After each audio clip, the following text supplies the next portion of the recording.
Okay, welcome everyone. Welcome back for some of us. This is the State Building Code Council Work Group on Economic Impact for Friday, April 17th, 2026. And can we try to take roll, please? Todd Beaver, Here. Angela Hop, Dan Young, Here. Ben Omura, Katie Sheehan. Here. So we do have a quorum with the three of you. Okay, thank you. Just to explain that a little bit, with the council membership shifting a little bit after the 90-day windows and new appointments and stuff, our energy code tags chair has shifted out of membership of the council, so we have two vacancies there, and then Angela Haupt represents two tags as well. So we have total we got 5 members here, and just to explain the quorum numbers being lower than maybe normally expected.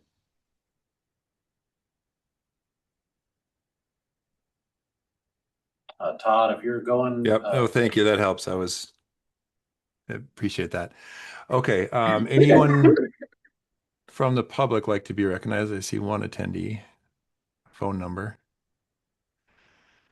Okay. If not, I'll go ahead, Roger. Yeah, Roger Herringa, State Building Code Council member and chair of the Single Exit Multiplex Housing Tag, but not a member of your committee. So I remember that now. Thank you. I'm here. So you're here but not here? Is that what I'm hearing? Roger I'm was here, but I'm not an officially a member Oh, of okay. so. Roger made very clear that the single exit tag should not be considered. Thank you, Roger. Sorry to make a joke of that. Okay, let's get into the agenda then. Can we hear a motion to approve the agenda, please? A motion to approve agenda as is. Second. Okay, it's been moved second. Dan and Katie, any discussion or edits? Roger, you have your hand up still? Or you want to make a... Oh, okay. Okay. All those in favor signify by saying aye. Aye. Aye. Any opposed? Agenda is approved. I believe we do have minutes for item 3. And just for the record, Angela Haupt just join us. Okay. Welcome, Angela. Okay. Shown on screen, we have a motion to approve the minutes for September 15th, 2025. So moved. This is Dan. I'll second that. Thank you, Katie. Okay, any edits? Public comment? Seeing none, all those in favor signify by saying aye. Aye. Aye. Any opposed? Minutes are approved. Okay, item 3. I'll wait for Dustin to catch up. All right. So here is our first template for preliminary cost benefit analysis relating to the single exits appendix that we're inserting into the International Building Code for 2024. This is going to just the intent here is to take this framework of analysis for the single exits appendix and insert it in with the total document that will go for the WAC 5150 for the IBC and IEBC.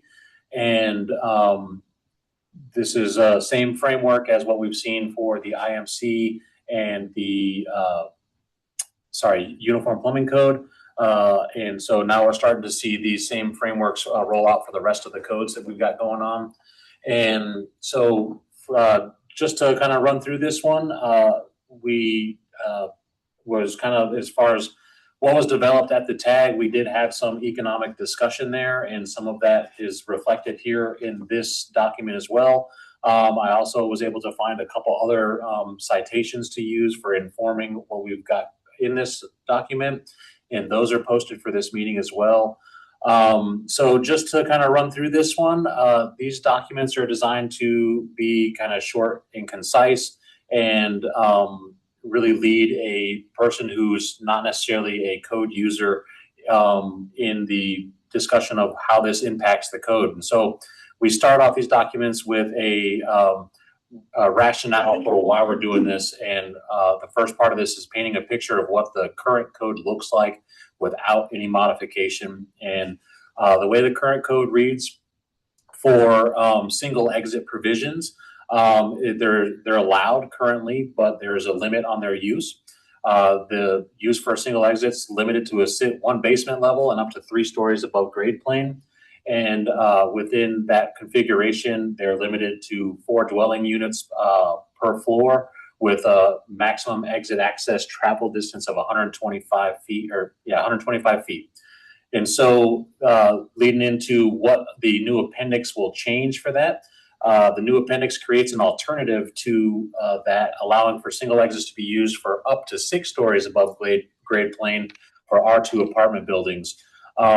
The notion of 4 units per floor was discussed heavily. It's kind of where we would land if we were going all the way up to 6 stories. It would be limited to 4 units per floor. But we have allowed other configurations for if you're up to 5 stories, limiting it up to 24 units in there. And so the rationale for why we're doing this is that we were directed by our 2023 legislature and Senate Bill 5491 to create modifications in the International Building Code that would allow for a single exit stairway to serve multifamily residential structures up to 6 stories above grade plane. And pause there before I jump into economic analysis to, I guess, what I would be asking for from this committee and others on the call is if any of the assumptions or content in here, if anybody has comments on it or disagrees with where I've painted the baseline and where we're moving with this, if I've hit the mark for that consideration so far. So I'd just like to pause to talk about the current and where we're going with the code for single exits. And if there's no comments, I'm happy to keep on moving. Dustin, is your request that we talk about the description and rationale before we get into economic, or are you ready for? Oh, well, I just want to make sure that those statements in there, like, code can be interpreted different ways. I think that I've hit this one on the head, but if there's any discrepancy that folks see in what I have there, I'm just asking for some confirmation and if we don't have any issues with that, I'm happy to move on and get into the economic analysis, because that is really what this is for. But painting the picture of how the code changes is part of the picture we're painting here. Gotcha. So I don't see any hands coming up, so I'll keep on moving into the economic cost analysis. So for construction costs, a lot of the discussion we had at the single exits tag level found it a little bit difficult to really bring significant numbers to our discussion. So if anywhere in my cost benefit analyses you see like specific numbers, I will have a source for those numbers. This 16 to 13% is included in one of our citations. And as far as direct construction costs, due to reduced area requirements for each floor plate, maybe requiring 2 stairs, there is a consideration that construction will be reduced for that initial cost 16 to 13%. And there's some articles that I have cited in there that are pointing to that. And so looking into how this affects local jurisdictions for implementation and plan review, the use of the appendix is not anticipated to increase the plan review or inspection costs, but local jurisdictions will need to train staff in the use of the new appendix. And inspection times and plan review times I'm not anticipating changes there for local jurisdictions. Looking at life cycle costs for this one, the construction is deemed to be cheaper, but single stair buildings do require more costly fire life safety systems to operate over their lifespan, including the enhanced sprinklers, fire alarm panels, and pressurized stairway systems. And those are considered the life safety mitigations for reducing the number of exits in a single exit building. Looking towards other costs, I've identified that without the need for a second stairway, long corridors are not required. Floor plates are more efficiently used as far as space goes, and it translates to more rentable, saleable space for developers to actually see returns on their investment in there. And getting in a little bit deeper on what the direct benefit is going to be for what we're doing. When we eliminate the need for the second stairway, we create more compact buildings, and it's kind of reiterating some of the stuff that we've already had up there in the first part of this one, number 2. It increases the number of small urban lots where housing can be constructed. It's deemed to make housing more plentiful and more affordable. And smaller buildings also mean reduced construction costs, bringing housing prices down even further. Operational benefits of using a single stair, and mainly pointing to the appendix use. If we have a statewide appendix, we will have more widespread consistency across the state for jurisdictions that have the fire departments capable of supporting this type of construction. And other benefits, this appendix does support emerging trends towards developing more middle housing. And so we'll see some more of that kind of consideration as we get into multiplex housing considerations. But where we have a housing shortage in the state of Washington, construction prices are high in the state of Washington. And so reducing construction cost and increasing housing availability should be a net benefit for everybody. Looking into small businesses that are impacted, this list here is not, I'll pause, Roger. Yeah, Dustin, if I may, I have not spent a lot of time getting into the small business, but I do have some comments on the cost benefit. So maybe if you could go back up. Yeah. So the 6 to 13% is I did some. So as a beginning point, I did some studying myself as the chair of the TAG as we started to go through this. The 6 to 13% is a number that I also found, and in fact, Dustin, I have another a source that I can send to you. It is an article that I found that addresses pretty much everything. And it also suggests a 6 or 7%, I think it says 7% reduction in floor area. So to begin with, if you just look at so my assumption is that we're talking about a cost benefit of doing this adding this appendix. So the starting point would be if we don't add the appendix. And so right now, if you were to wanting to build a building that is 6 stories and 4 units, which that's the baseline of, all right, this is what we're allowed to do, you would have to do two exits, 2 stairways. So the 7% number, if you say that a 7% of a floor plate is well, I assumed a 6-level, 4 units per floor and about 1,000 square feet per unit. That's a nice, simple way to do math.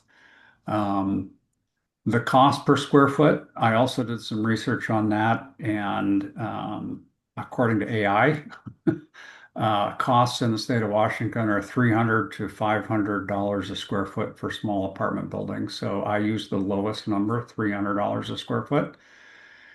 If you take a 24,000 square foot, which is the 6 levels at 4 units and $300 a square foot, and said you're reducing the constructed area by 7%, it's roughly $500,000 that you're saving. So that's just doing the math kind of as Dustin has it laid out. What is the number that is constructed that you don't have to construct? And that number is roughly about $500,000. There's 2 ways. Either you're not building that area, or you're building the same floor plate and that area becomes rentable. So you're actually putting dollars back into the developer's hands. The assumption that I've made is that any you're not going to build something unless you're getting more revenue back than what it costs. There has to be a return, or as a developer is not going to build it. So if it is on the increased revenue side, that would be more than the cost of construction. So basically, I came up with an estimate of about $500,000. And then I started trying to think about what the added costs might be. The big one is the sprinkler upgrade from a 13R to a 13. There was a number tossed out at our meeting that from I don't know if it was a representative, but it was the person that we relied on from the sprinkler manufacturers. I'm not remembering the person's name, but it was $5 a square foot increase to go to from a 13R to a 13. That number certainly could be talked about. That number is about $120,000.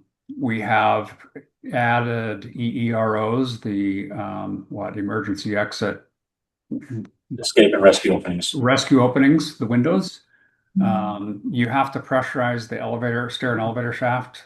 I threw $15,000 at that. This updated smoke alarms, $5,000 or $10,000 at that. And basically the cost of those upgrades, I came to about $150,000. Again, rough numbers. So obviously the cost benefit, the cost itself, you're saving $500,000 in construction cost and you're having to add $150,000 for the upgrades. So it was pretty straightforward in my mind that there is you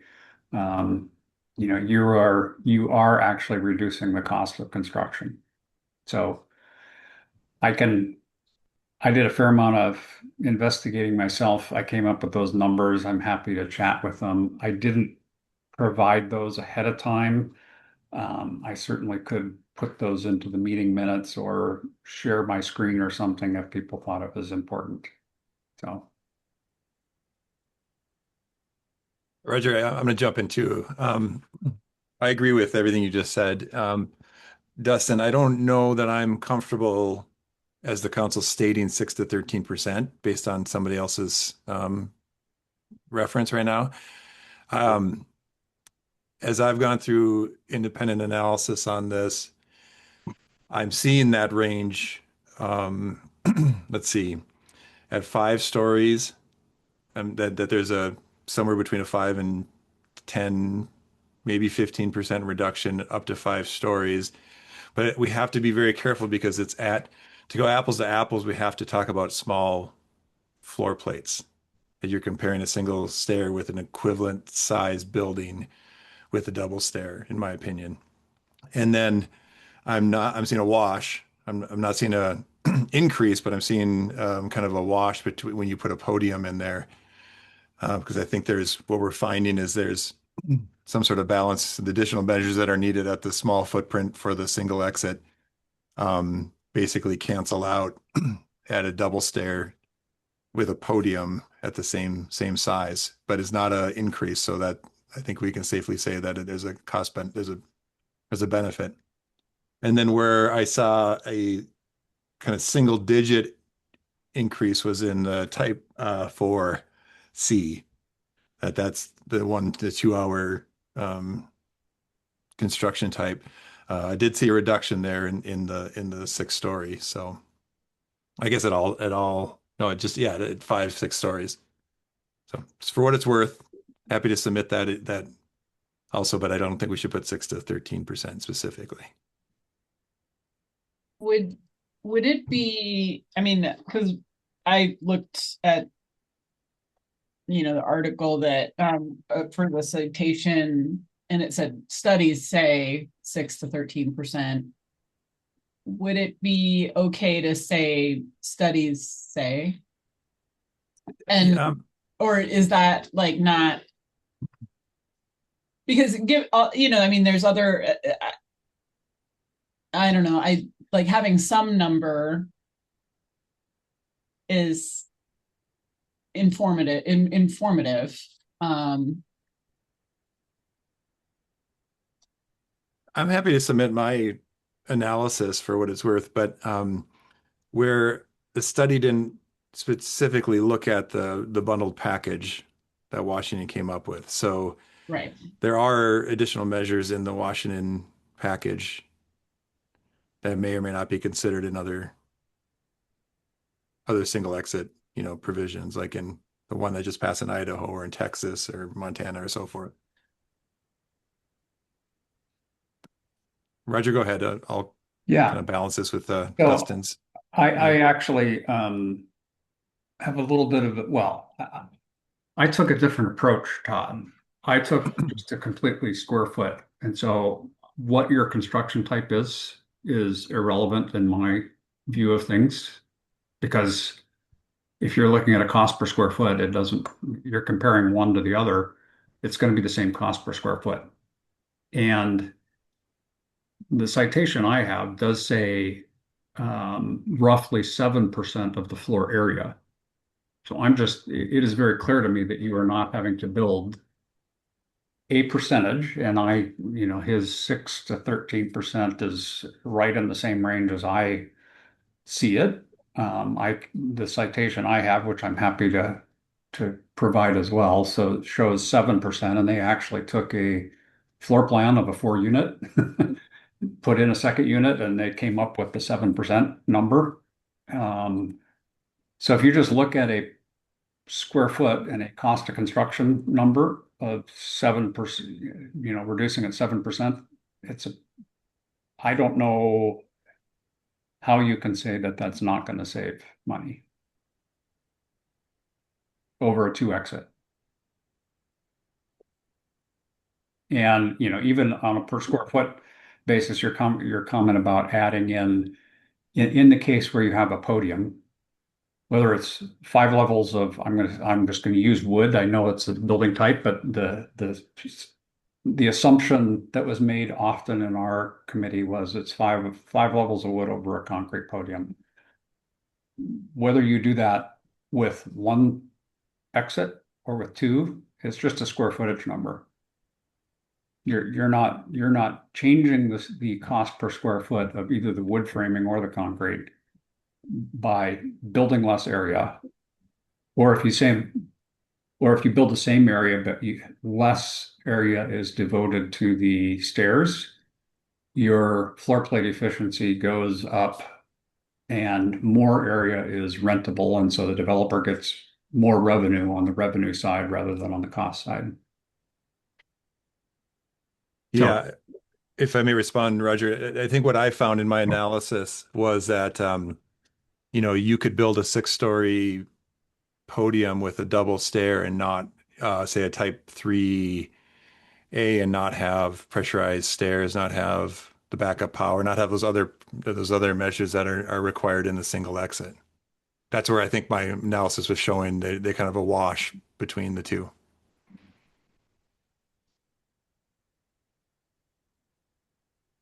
Those are 2 examples, and there's other. Again, we're getting into the type of analysis, but that's where I did see a distinction between the requirements. Okay. Well, yeah. Well, I'd be happy to include some additional citations and maybe update the numbers there in 2A. So I would just need some revision based on some new information. Okay, but in general, I don't think anyone's seeing a increase in cost, which is the important. Yeah, I think that's probably there.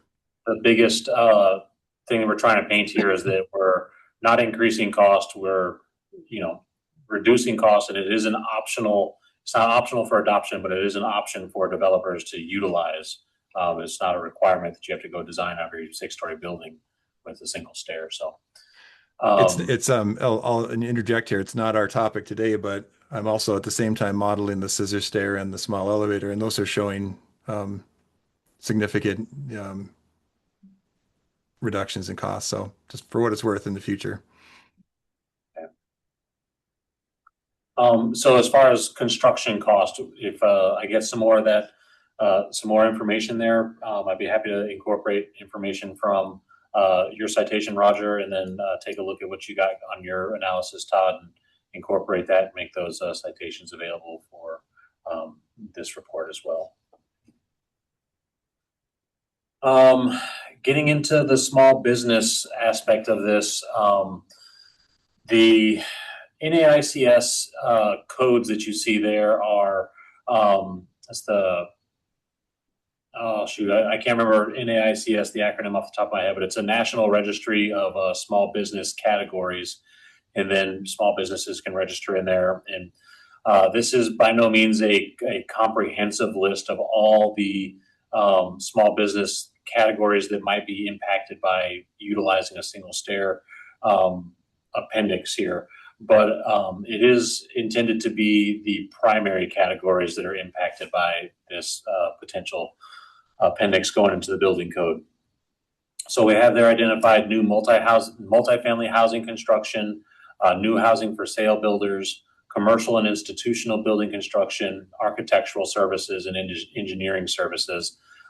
Things that are conspicuously missing would be the trades that are involved in all the construction. But I think that the builders, not necessarily the tradesmen, are going to be the ones who are most impacted by these changes here. I'm happy to add those less impacted categories into this list, but it can get a little bit lengthy as we are paying these considerations for each individual proposal. So trying to just stick to the primary impacted businesses. Looking for compliance burden comparison for small builders. The consideration would be that they would benefit from the consistency brought by an appendix brought into this. So, you know, if currently we have a couple jurisdictions in Washington that have larger single exit provisions in place than the state code does. And so by making this available to everybody across the state, we'll have a consistent picture for folks to operate on, and we won't have disparity between different jurisdictions for those small builders. As far as, you know, actual burdens that they might experience, there's a transitional burden for them, and they may have to incur training costs and maybe some technology costs to be able to design this way. But those are, you know, you get the training done and then the long-term benefits start piling up for small businesses. And as far as any potential disproportion, we're of the mind that there is no disproportionate impact for small businesses. The requirements will apply to all uniformly. Larger firms will still have to train their employees to work within this appendix, the same as small firms. And the difference there is that a small firm won't be able to spread those costs out over as many projects as a larger firm. But there, as far as mitigation opportunities, there's no mitigations that we could apply to this appendix to reduce burden on small businesses. And then with all the above, you know, the council is painting the picture that all proposals that we're moving towards CR 102 are considered the least burdensome alternative. And so with, you know, the new appendix, we're creating a solid pathway to achieve the goals of the legislative direction. We're adding clarity and consistency across the state for applying single exit provisions. And we're not reducing life safety provisions as well. And so the conclusion on this one is that this appendix achieves the goals of the 2023 bill, Senate Bill 5491. And so the hope here is to get a motion to kind of bless this one, and then we will see this once again in our larger preliminary cost benefit analyses. And this will go towards the total executive summaries and things like that. We're trying to get all this compiled, and then we write the rest of this report to generalize in the tops and bottoms of these reports.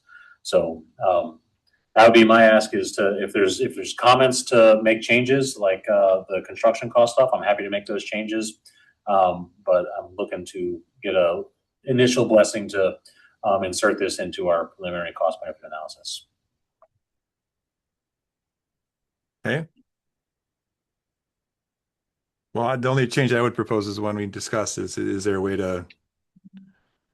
I guess the motion would be direct staff to incorporate updated cost impacts to this statement, and incorporate into the master WAC 5150 preliminary cost benefit analysis for review by the council next week. Okay, that's fine. Is there a motion to that effect? I'll move that. Okay. Moved by Katie. Wait a second, please. Yeah, I was having Second. trouble with my mute, but second. Thank you, Dan. Okay, any other discussion on the single exit? Okay, all those in favor signify by saying aye. I Any opposed? Okay, with that, this one is forwarded. Thank you. Awesome, thank you. Give me one moment to just make sure my notes are looking good.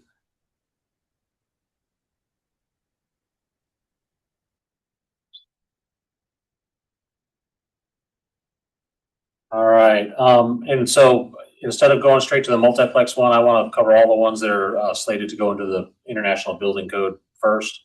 And so coming up next is temporary emergency shelters. Same format, different topic. So appendix, well, and I've got the targets for the appendices located or identified in the titles of these as well. So appendix U will be for temporary emergency shelters. Currently, the building code is silent on the topic of emergency shelters outside of temporary shelters. It allows local jurisdictions to act in emergency situations, but requirements are varying from jurisdiction to jurisdiction. So the new appendix is intended to create a pathway for consistent requirements across the state. It addresses village-style emergency housing, and also addresses emergency housing within existing buildings. And the rationale for why we're doing this is that we were directed by the 2023 legislature and SB 5553 to adopt standards for temporary emergency shelters and make them available. So this is not a mandatory adoption for local jurisdictions, but will be ready for them to adopt upon notice of the SBCC. Looking to construction cost analysis, it would be a general cost reduction. Jurisdictions utilizing the appendix may allow different types of emergency housing depending on the local circumstance. Costs for differing typologies vary widely, but overall, having a pathway to make allowances for relaxed requirements and alternate methods is anticipated to reduce construction costs when compared to full building code compliance.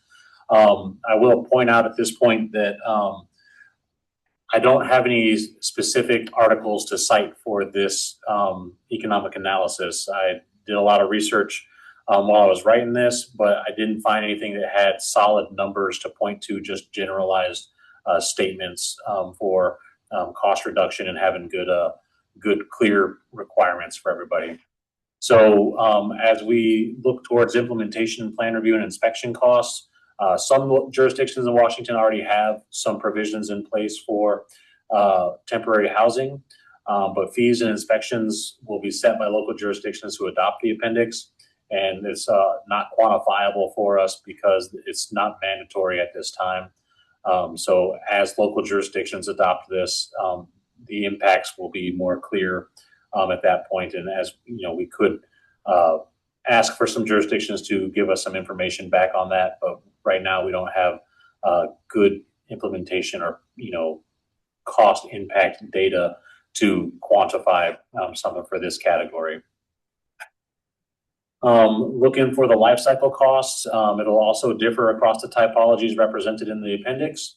It does not impact already existing life cycle costs for temporary housing. So if folks are out there using tents, or there's other existing buildings being utilized, it's not intended to impact their cost. And the relaxed standards brought by the appendix are intended to not make this a burden for local jurisdictions to implement in their jurisdictions. But having the clear pathway for everybody will make this repeatable and reduce, long-term strife when trying to apply these requirements. Looking towards other costs, no additional special reporting or record keeping is created. And local jurisdictions will develop their own administrative procedures in relation to application of this appendix. Looking to the economic benefit analysis, it allows for the specialized simplified standards for village-style emergency housing.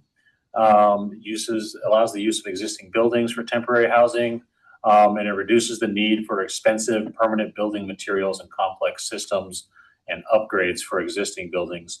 So looking at this, the relaxed nature of some of the code requirements and temporary consideration let you get emergency housing in place rapidly without imposing burdensome cost on getting the emergent situation taken care of.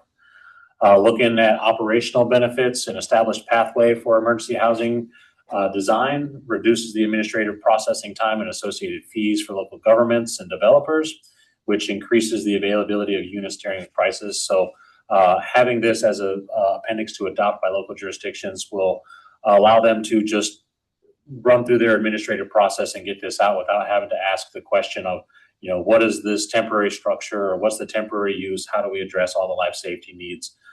This gives some clear pathway to get it done in the emergent situation. Other benefits that this appendix will bring, if used by local jurisdictions, is that they allow for smaller minimum floor areas and other reduced requirements in temporary settings, which lower the per unit construction expense. So yeah, just getting relaxed code requirements and having them be rapidly deployable is a good benefit for this appendix bringing it.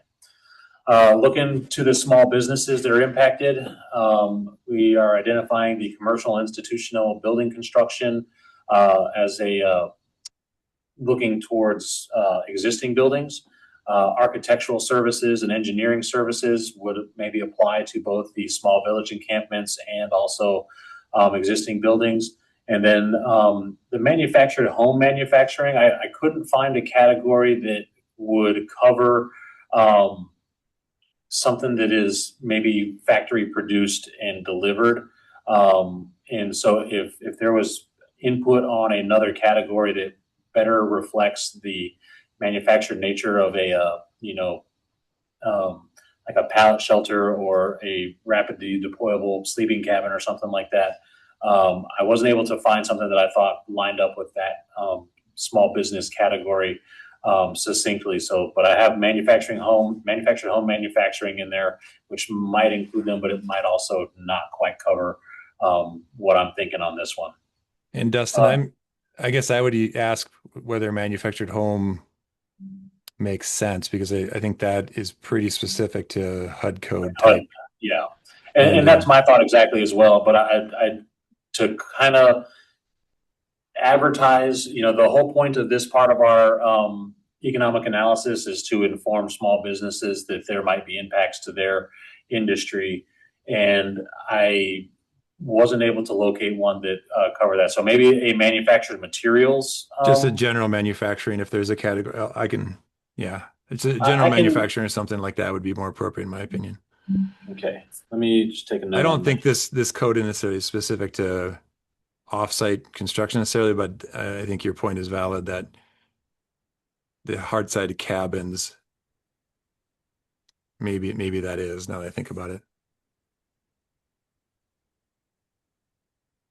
And then just a general comment, I don't think this one has to justify cost reduction because the benefit is established, the emergency shelter, the nature of it.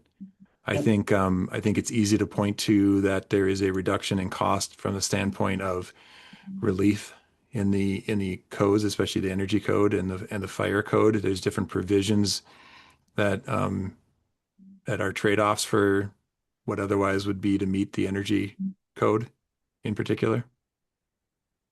I'm sorry, in the fire code, like having 24-hour, surveillance, things like that. Like those were the discussions as the trade-offs to actually meeting the life safety code in some cases. Right. And, as I approach these and write them, I'm not necessarily trying to flex the perspective into everything we do saves cost, because some of the stuff we do does increase cost. And so as we get into next week's cost benefit analyses, you'll see some stuff in there that might point towards some cost. I think it's important for everyone to know, to just remember that have we provided a reasonable or lowest cost to achieve the defined benefit? Correct. Yep. Correct. So taking that note, that I'll look for a better code for general manufacturing. What we've been doing is using the full 6-digit codes. We can reduce these down to 2- and 4-digit codes to cover bigger groups, but they're more broadly applicable. So I might just reduce this down to maybe a 3219, but I'll research that and make an adjustment there to cover just a general manufacturing. For small businesses, compliance burden comparison, similar to the last appendix, with clear, consistent requirements available for jurisdictions to implement. Small businesses will benefit from having the clear requirements set forth for them if they choose to engage in working with the temporary emergency housing development and placement. As far as the potential disproportion, same as the last one, this is applicable to everybody equally, and any hardships faced by the small businesses are faced by the large businesses, and there's no mitigations that are available to reduce those burdens for small businesses. Looking at our alternative, this is the least burdensome approach. The new appendix creates a pathway to achieve the goals of legislative direction while adding consistency and clarity across the state. And the conclusion is that this appendix achieves the goals of 2023 Bill SB 5553.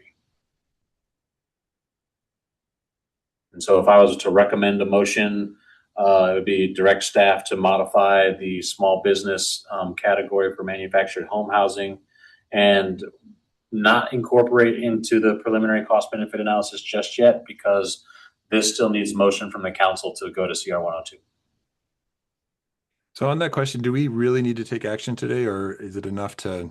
We don't really need to take action on any of this today. This is really, so we should be engaged in the work with economic impact for code changes, and the notion that we have from the council is that these are the legislative mandates, and so let's make sure that we are discussing them fully for economics and technical code language.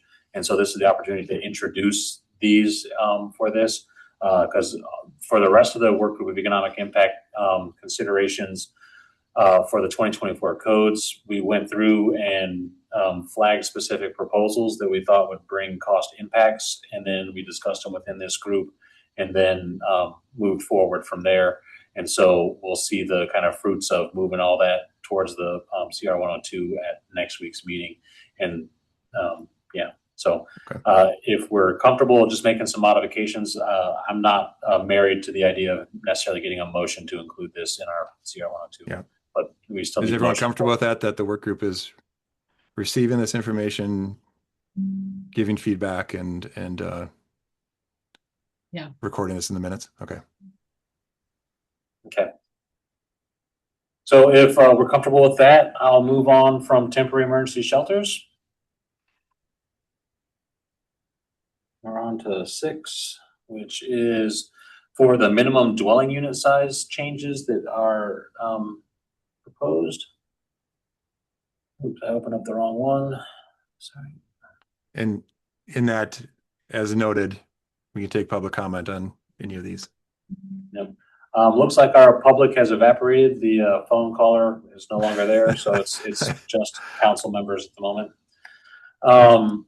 So looking at the dwelling unit size, Right now, the Washington Building Code requires every dwelling unit to have 190 square feet of habitable space. The proposed change for the 2024 Washington Building Code would reduce the required habitable space from 190 square feet to 120 square feet. We were directed by legislation to do this. The legislation specifically says that the building code would allow for a minimum dwelling unit size that is less than the requirements for an efficiency dwelling unit in the IBC. That's not specifically spelled out here how this proposal achieves that. But in the current model, or not model code, but in the current Washington code amendments to the section 1208, the section reserved for efficiency dwelling units says that the efficiency dwelling unit shall comply with essentially all the space requirements listed out in 1208, which point to 190 square feet. And so with the new provisions requiring less than 190, we are achieving the less than an efficiency dwelling unit size with the proposal that we're recommending to the council. Looking into it, reducing the size from 190 to 120 square feet directly reduces material, labor, and land costs for each unit. A 200 square foot unit costs approximately $60,000 to $80,000 in direct construction. And when Roger was speaking on the single exits and spoke to his cost per square foot, you'll see my numbers here closely aligned with what he's got stated with $300 to $400 a square foot. Which when you reduce the minimum size from 200 to 120 or around 200 to 120, you'll see significant savings there. Plan checkers will encounter more units per floor, resulting in more complex egress, fire, separation, and occupant load calculations. And time spent inspecting structural framing will be reduced. But the time for inspection will increase with the need for meticulous review of interior layout, compliance, and specialized MEP layouts.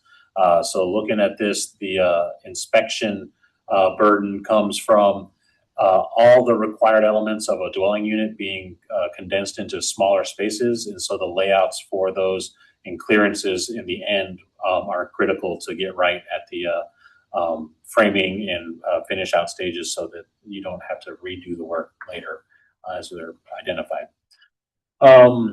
Life cycle costs, reducing minimum habitable space requirements from 190 to 120 generally results in lower initial construction costs, lower operational costs, and increased land use efficiency, thereby improving the total life cycle cost of the building.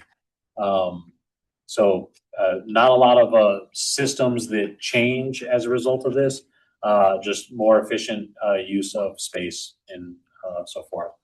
Other costs, none have been identified, no new fees or record keeping. Looking towards the benefits that are identified.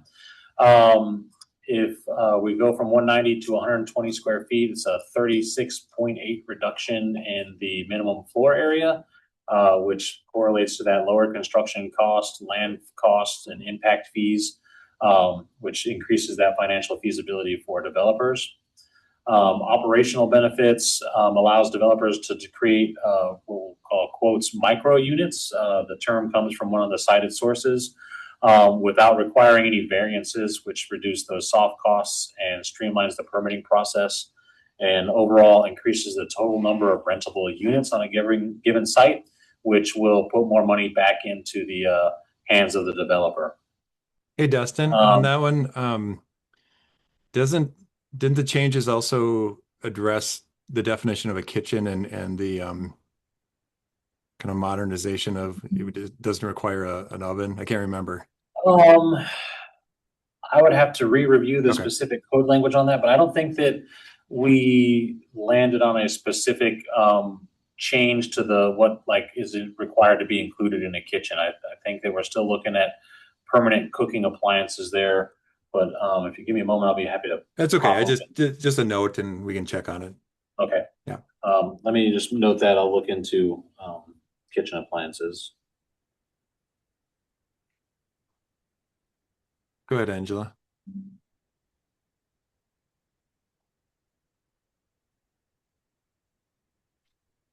Angela, are you trying to speak?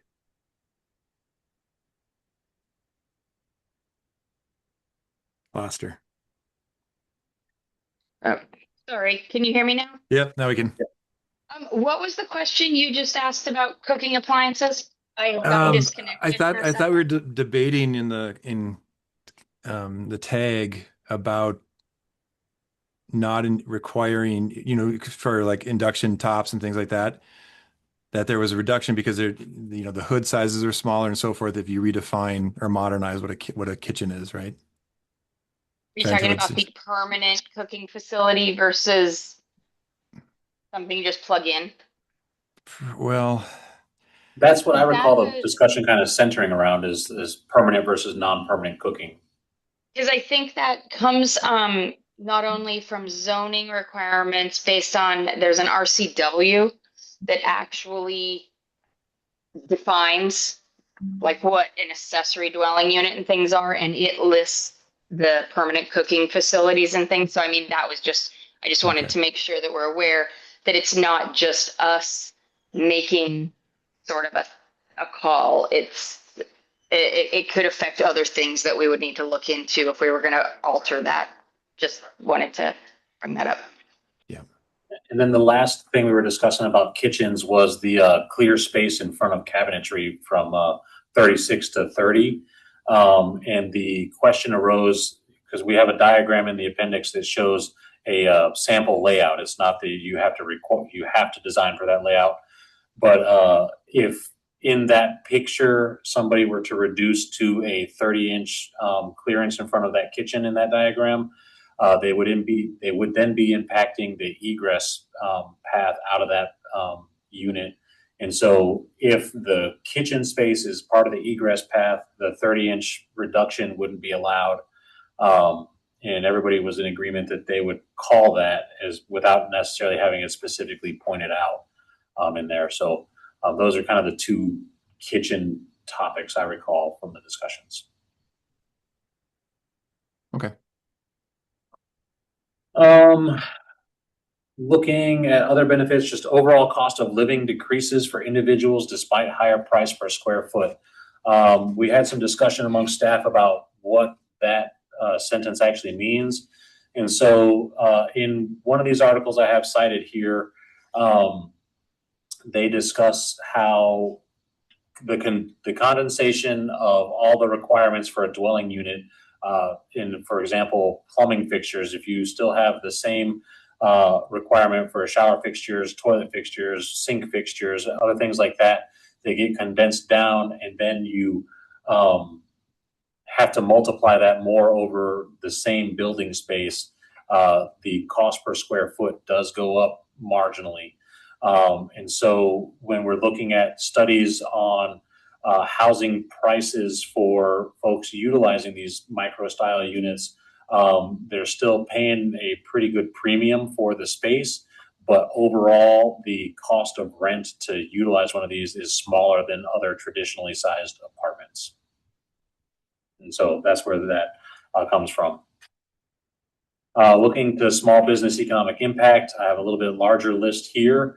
We have new multifamily housing construction, new housing for sale builders, residential remodelers, architectural services, engineering services, lessors of residential building types and dwellings, residential real estate property managers, finished carpentry contractors, plumbing, heating, and air conditioning contractors, and wood kitchen cabinet and countertop manufacturing.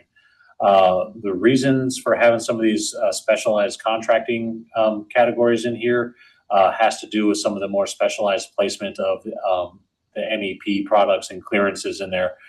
Some of the kitchen features might be built-in cabinetry and things like that. And so in some of the articles I was reviewing for completing this analysis, identified them as being more impacted than some of the other types of contractors out there.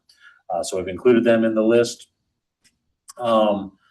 Getting to the burden comparison for small businesses, reducing the minimum dwelling size from 190 to 120 represents a reduction in compliance burden from small businesses, primarily by increasing the revenue potential by building and reducing administrative hurdles associated with the density restrictions. So this is aimed at easing the permitting process and allowing a smaller entity to get in with more clarity and predictability by using this appendix. For disproportion mitigation, no disproportion has been identified. Smaller firms face the same administrative and permitting requirements as larger firms. And the proposed changes are the least burdensome approach to reducing dwelling unit size to less than the 2021 code requirements for an efficiency dwelling unit. And this appendix does achieve that goal. All right.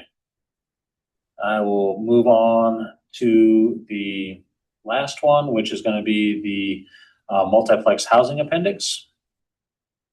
And that one's targeted for the International Residential Code. Getting it up. Looking for this one, the 2021 Residential Code is limited in its application to 1 and 2 family dwellings, adult family homes, and townhouses not more than 3 stories above grade plane. Townhouses are contained units side by side, and 2 family dwellings may also be stacked.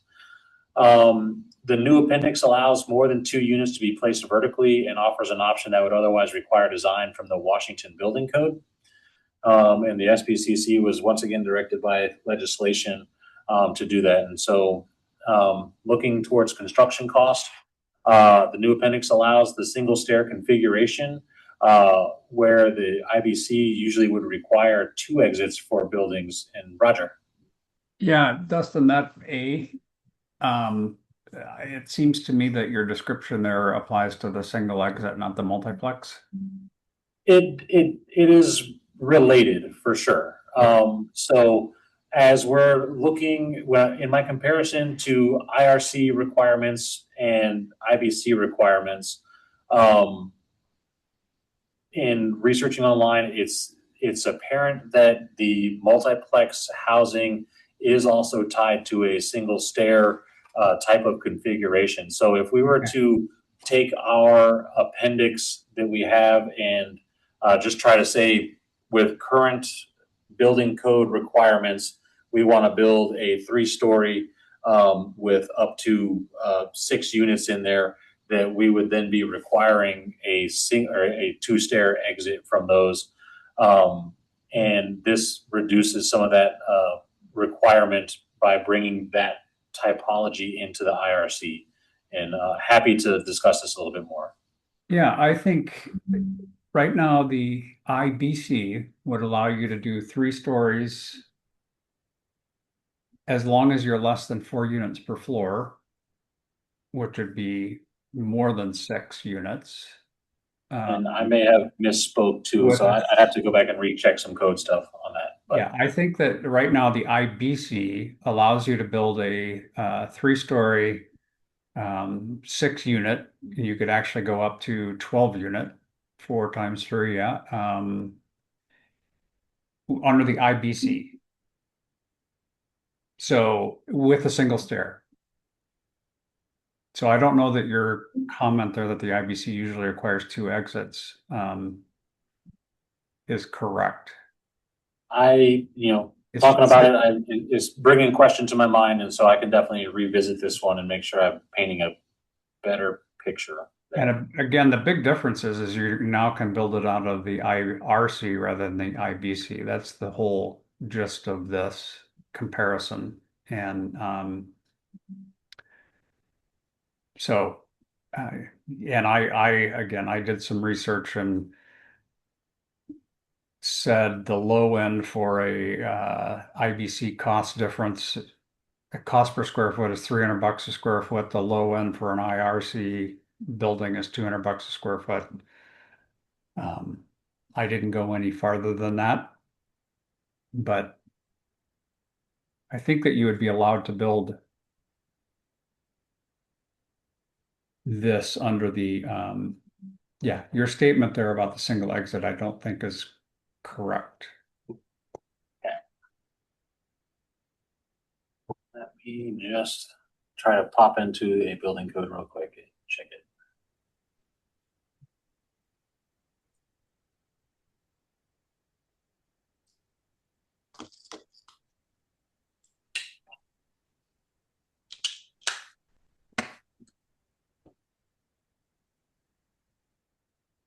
And since Angela's on, I do have a question about the review time and effort. Yes. When you have a building that comes in under the IRC Yep. compared to an IBC, my assumption is the amount of review time is less. I don't think it's going to change a ton from when it was. I mean, it'll depend on the jurisdiction. For ones that have residential reviewers versus larger, like, so in Kirkland, I have senior plan reviewers and then regular plan reviewers, and the seniors are responsible for larger, more complex situations. Those people would still be reviewing these as a thing. And and as far as, I mean, if you're a seasoned plans examiner, you knew where to find all of this stuff in the IBC and what you're looking for. So it's not like you're hunting and pecking all the time. So putting it all in one spot is nice, but I don't see it as cutting a lot of time. But I could be wrong. It could help with smaller jurisdictions and things like that. So, but yeah, not significant. Okay. Thank you. And so without going back into the to the multiplex appendix, that one is a 3-story up to 6 units, correct? Okay. Correct. Then looking at the table 1006.3.4 in the building code, yes, my assumption here for the single stair stuff is incorrect. And so I'll need to go back and revise that. Okay.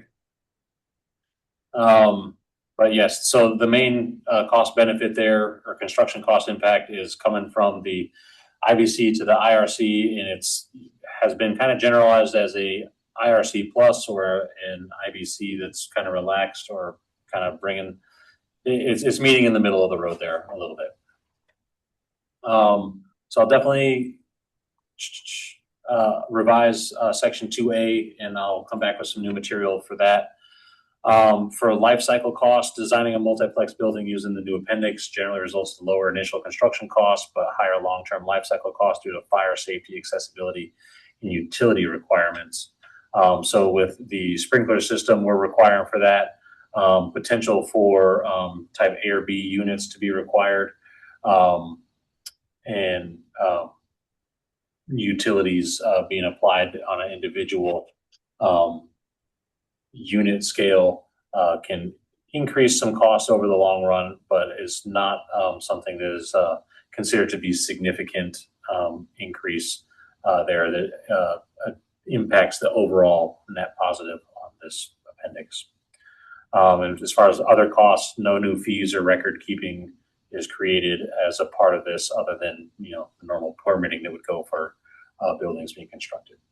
I have a comment about that too, or somewhere. What I'm, again, a savings of a IRC over an IBC design. I know from the structural perspective,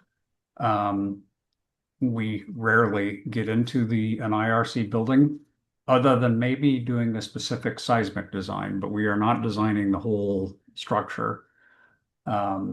So I believe, and this is my assumption, that the engineering costs would be reduced compared to an IBC building where we are required to stamp all of the gravity framing and everything, whereas in the IRC, you can pull all of that prescriptively out of the code.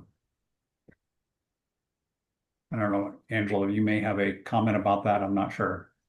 Yeah, so I guess I just want to ask, so even though we're talking the multiplex, right?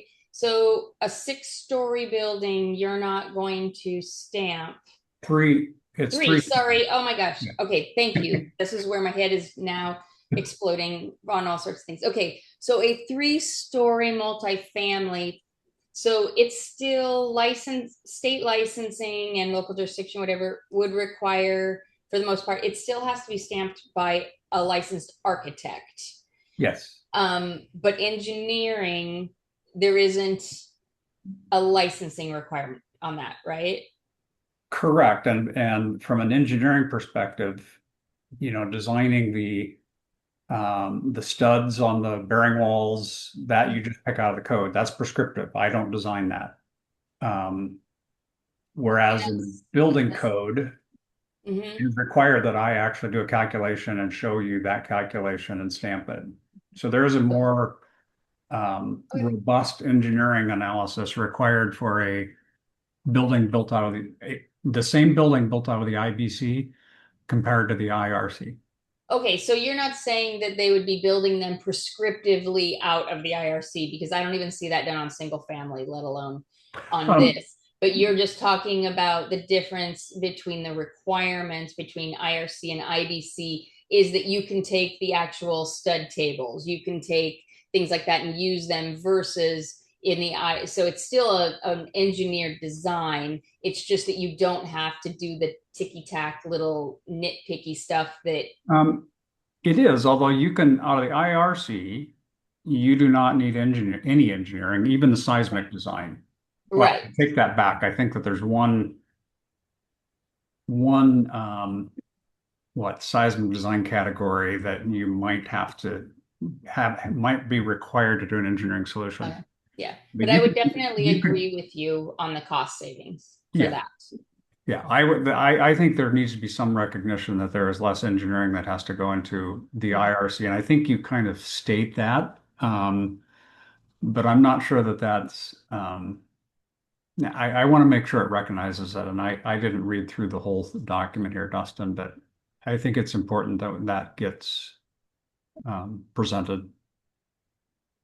I would plan to, with my revision for 2A, plan to incorporate some engineering costs and reframe the Okay. IRC versus IBC perspective. Okay. All right. Looking towards direct cost savings for 6-unit multiplex around 24,000 square feet. Beneficial cost difference is realized by avoiding the commercial level demands of the IBC. While exact figures depend on the location, analysis of code changes shows that shifting from IBC to IRC reduces the overall cost per square foot. And that would entail some of the engineering stuff, but I'll have that up there. Point that out a little bit earlier. Operational benefits: designing a multiplex building using the new appendix instead of the International Building Code offers operational and construction efficiencies, primarily by treating the building as a series of connected single-family homes rather than a complex commercial apartment building. Other benefits include allowances for individual and residential grade MEP systems for each unit, which means builders can use standard residential equipment instead of more expensive commercial equipment. Looking towards the small businesses, multifamily housing construction, architectural services, engineering services, and lessors of residential buildings and dwellings. Small businesses would expect to see a positive impact to their compliance burden when comparing construction of a multiplex building in accordance with the IBC. Use of the new appendix results in lower design costs, shorter approval times, and decreased construction material expenses. And disproportionate effects are positive when considering small businesses, as the hurdles that they see to comply with the full building code are lessened. And this least burdensome approach creates a pathway to achieve the goals of the legislative direction while adding consistency and clarity across our state. And the appendix achieves the goals of that bill. And Roger. The compliance burden, can you add small business would expect to see a positive impact to their compliance burden when comparing design and construction of a multiplex building? Because I know that a small architectural firm or even a small engineering firm will benefit from being able to do this. So Definitely happy to make that change. Just save it.